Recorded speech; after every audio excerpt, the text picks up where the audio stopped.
So let's take some callers on topics that have nothing to do with this on the Savage Nation. Starting in Rochester, New York. Richard, welcome to the program. Go ahead, please.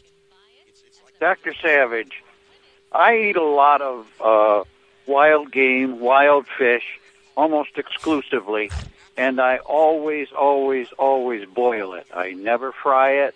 I never broil it. I especially avoid any contact with charcoal. Very smart. Somebody is using very charcoal. Very smart. Barbecuing is the most dangerous form of cooking. And every time I see Americans with a barbecue pit, I shake my head and get angry. It's like they've just discovered the Bronze Age and fire. I don't understand them. They have no idea that the benzoate pyrenes in barbecued food is absolutely carcinogenic. How do they not know this in the year 2012? Oh, it's beyond me. You would think. Well, I have a degree in biochemistry, so that's what I fall back. Well, on. thank God. Yes, educated people know that barbecuing food is the most dangerous form of cooking, and yet here in Marin County, California, you think they just discovered fire. All of the white men with shorts think that fire is the neatest thing they've ever seen in their life. It's like they never saw it before. The minute they buy a house, they barbecue around the clock.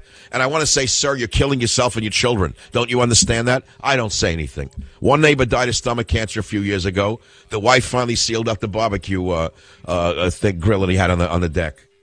I was choking from it every night. I didn't celebrate it. I knew it was coming. Every night, rain or shine, the man barbecued. Yes, I have a lot of family. But when you eat your wild game, do you cook it? You cook it very well, I hope, because you don't want trichinosis. I boil everything. Boil meat, boil vegetables. I only boil. I eat no other kind of food. I hope you don't eat raw foods, do you? You haven't gone for that insane fantasy, have you? No. I am afraid of parasites. Thank you. I always I'm also have a lot of background in bacteriology. Oh, you see that? Epidemiology. Now, how do you explain? I love a caller like this, Richard, because there's trends in food. Now the raw thing, they think that they're doing themselves a favor by eating raw food. And you hear the ignoramuses. You say, why are you eating raw food? You know what they say? Enzymes. They don't even know what an enzyme is. They have no idea what an enzyme is. But enzymes, you can't get your enzymes if you cook it. Have you ever heard such idiocy in your life? Well, boiling does not destroy enzymes the way high heat does. But you manufacture enzymes. You don't need to get enzymes from your food. They can't. That is correct. Enzymes can't pass through the intestine. Of course. We learned this in the early stages of biochemistry in college, but there is such rampant ignorance out there with regard to cooking. I've never seen anything like this. Vegan, vegetarian, and I know that there is an ethical or, if you wish, moral reason for not killing animals. But there's no health benefits related to veganism or vegetarianism that I know of.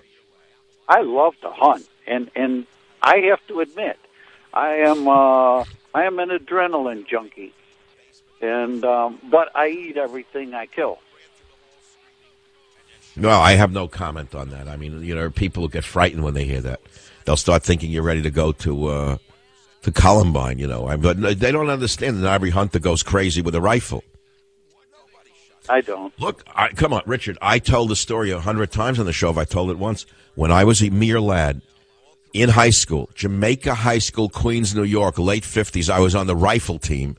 We had a rifle team in the basement of the high school. Nobody ever shot themselves. No one ran through the halls screaming and shot anybody.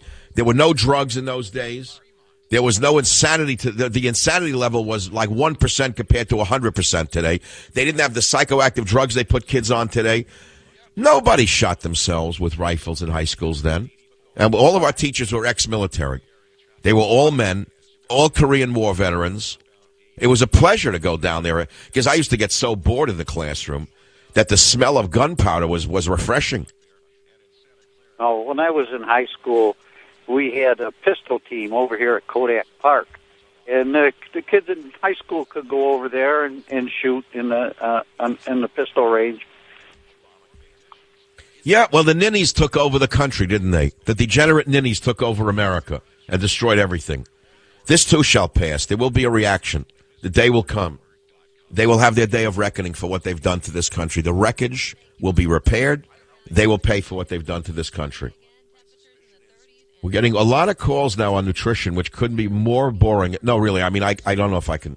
Well, I'm going to take them, though, because I love these calls. I hope you're not bored to death. Is this not better than talking about Obamacare? Isn't this more interesting than talking about the fiscal cliff? Isn't this more interesting than saying the B word Boehner or the O word Obama or the P word Pelosi or the R word Reid? Isn't it better than any of that? I can't do it. I don't know. Maybe I'm going to be lucky doing this or maybe unlucky. My suspicion is that if you do what's of interest to you in radio, when I have an audience that has followed me over to my stations, some are new stations, some are old, different time. They love me. They'll put up with whatever I want to talk about if I'm interested in it. If I fake it, Bo, you're not going to listen. I'll tell you right now. You can't fake this. Either it's going to interest me and it'll interest you. It's the first rule of talk radio. You can tell when a host is no longer interested in the show. When they start calling it in, you can hear it in their voice. And you know I'm not faking it tonight. I mean, I'm interested in it mildly. I'm not crazy about the topic. I'm mildly interested.